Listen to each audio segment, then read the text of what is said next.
Welcome to part 3 of this special mini-series with Kathryn Kay, founder of MycoEarth. In this final part of our conversation, we explore the medicinal power of mushroom, from their immune-boosting properties to their anti-carcinogenic potential, including research around breast cancer prevention and support. As a biologist, I found this intersection between natural medicine and microbial intelligence both very humbling and deeply hopeful.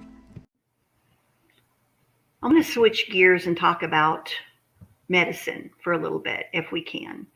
The historical uses started with psilocybin mushrooms. When I researched mushrooms and food back into history, I didn't find them as food first. I found them as the traditional religious activities that were taking back in Mesoamerica and back further beyond. This happens to be a painting that Yavapai College is a regional college here in Prescott. If someone wants this painting, I had him paint this so that we can see the cave paintings from 9,000 years ago in the background, and then one of the religious mushrooms he painted there in the foreground. This is actually right off of a Siberian cave, and you'll see the people that they have mushroom heads, and that is indicative of the hallucinogenic experience that happened during the religious ceremonies. When I did the research, mushrooms encompass so many things. It's obvious with the things that we're talking about today, and then soil health, and then all these other things. But when I went back and I looked into that, I was actually stuck there for about a week in my research, because just to kind of watch how the transition happened from, we ate this particular mushroom and there was no religious experience, but that tumor on so-and-so's leg is going away. Every single time we have the religious experience with this mushroom that doesn't work for religion, the tumor's going away. What's happening here? So they began to figure out the medicine before they actually began to say, and they also taste good, right? And it was just happened through time. I want to touch for a moment, if we can, on breast cancer. Cancers in general are a very tough and oftentimes deadly diagnoses. Mushrooms are helping to lead the way in medicines that either help reduce chemotherapy effects, or they're being used in labs now to watch the mycelium cell growing in a petri dish next to breast cancer tumor, or a portion of it that still has healthy cells around it, and watch what happens in the petri dish. In this mushroom, for example, it is not available yet. The testing is still happening, but this is a honey mushroom. It is a parasite. So a parasite will actually kill something and then eat it. Whereas the mushroom typically that we eats what's already passed and then degrades it. And back down into the nutrient. But there are several mushrooms that are being tested for many diseases and medical conditions, whereby the mycelial mushroom the mycelial mat, the fungi, will consume. It will break apart and consume a cancer cell, and then leave the healthy cell alone if there are healthy cells there in the petri dish. I would like to compare this to what happens when mushrooms, for example, will decompose a big oak tree in the forest. Okay, so what happens is that there's several different kinds of fungi that'll work together. But what they'll do, if they take a tree, there's a certain kind of fungi that will eat the hardest part. It'll eat the lignin. And then another kind comes in and eats the other parts of the tree. So eventually it all breaks down into topsoil, correct? Yes. I liken that to what happens in a petri dish, because this mycelial mat that's growing on agar that would normally be under the ground would go towards the cell, and then it deconstructs it. It literally takes it apart and only eats what it wants. But once the toxin, the cancer cell, is broken apart, it's no longer able to reproduce. Exactly. Right? So this is also what happens with mushrooms. If we just skip for a moment and we talk about what happens in soil that has been just soaked in diesel fuel, for example. Okay? You can't grow food in that. Nothing grows in that. And in general, it's scraped away and then taken someplace and burned. But in Paul Stamets, the mycologist that we're so proud of here within the United States, does testing. He will inoculate that pile of just diesel fuel and hydrocarbons, and the mycelial mat will run through it. It'll just keep growing, but what it's consuming, instead of the tree, it's consuming the hydrocarbons. It's taking it apart. So what was toxic and causes cancer, it's a carcinogenic. Mushrooms are actually cleaning up carcinogenic soil, and it's fruiting. It's incredible. And the soil can be used for the crop again. Yes, it's like there's everything in nature. There's all the antidotes. It's just we need to have this knowledge. Yes. Yes. So that's what's happening. That's what's happening in a petri dish as well. It takes the cancer cell apart. Okay. So those killer cells, it's not just going in and eating everything. It's penetrating it. It disrupts it. It literally gets it to the molecule level and then just picks it apart. That's funny, because apparently it does it directly on the petri dish, but like you said earlier about enhancing those natural killers, that kills only the cancer cells in the body. Yes, it's like a synergy or something. I mean, there's something very parallel in a body or in nature, or it's amazing. Yes.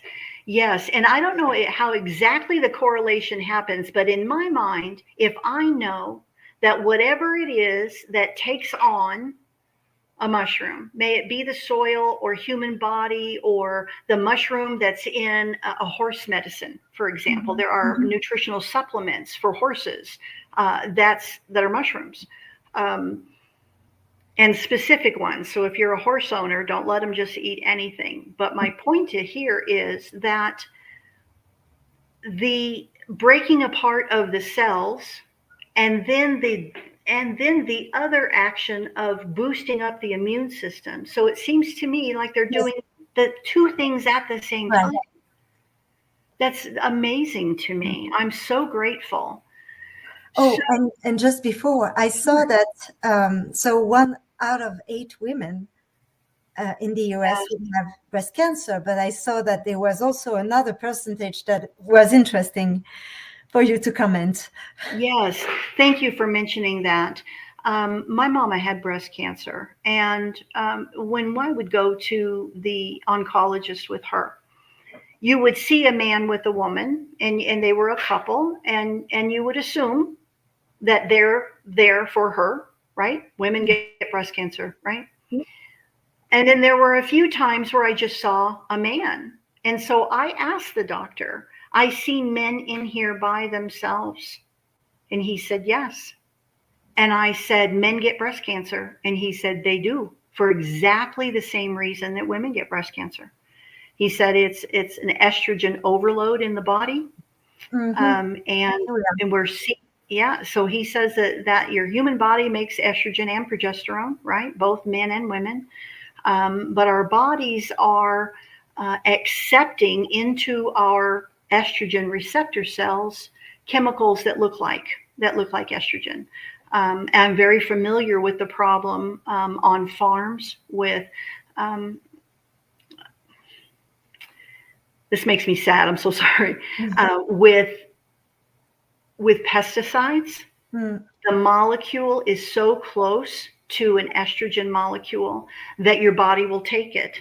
So what happens then is you've got the estrogen in the body that's made in the body, and then you've got what it's been taking in from a pesticide or carpeting or from touching tires, some makeup. Right. So there's a lot of ways that estrogen mimics can actually get on your skin, or you breathe them in. So you get estrogen dominant. But what's one of the things that estrogen is known for? And that is to make breasts. And how do you make a breast but to duplicate cells? So even when in a man's body, when he's estrogen dominant, because there's too much estrogen in there, then it begins to duplicate cells. And it usually duplicates cells in a reproductive organ.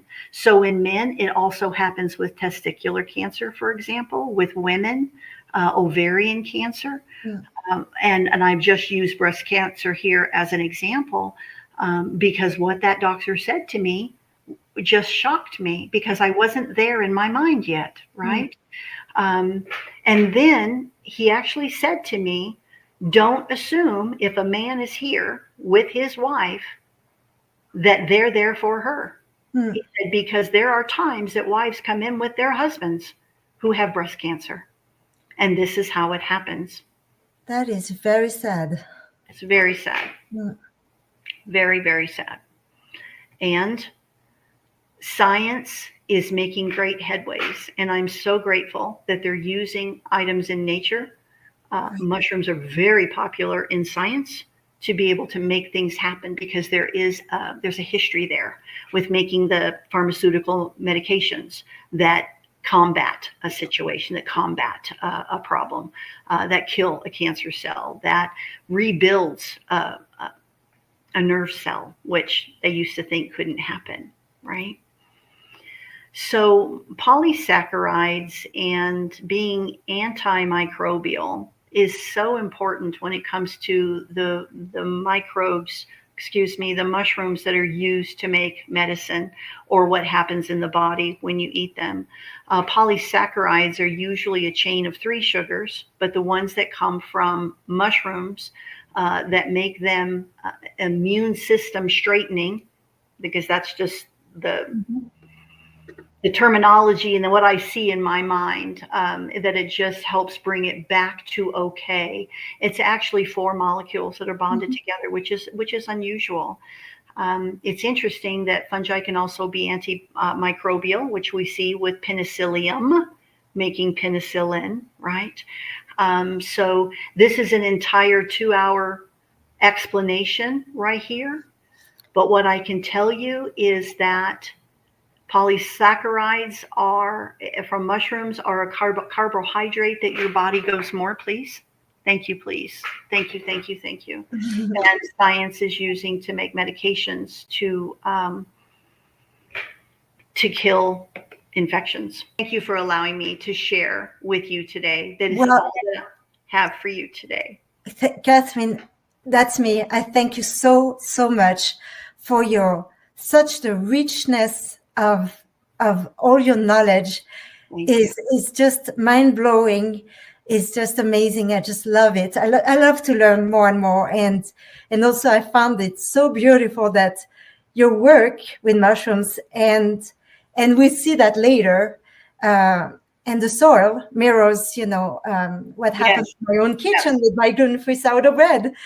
And not only gluten-free, but mine it's gluten-free, but basically sourdough. And how it's working behind the scenes, all those microorganisms, and transform and nourish everything. And I think it's just absolutely amazing. And thank you so much again, Kathryn. And the story is not over. We're gonna meet again and talk about your incredible microbial soil blend. Which is also another mind-blowing episode we're gonna have. And I'm so happy that I can share that with the public. So Thank you. Thank you.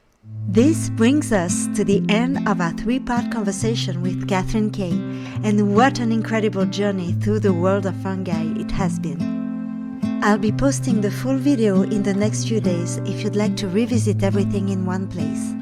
And stay tuned, I'll be meeting with Kathryn again soon to explore the healing power of mycelium in the soil and how it's transforming regenerative agriculture from the ground up.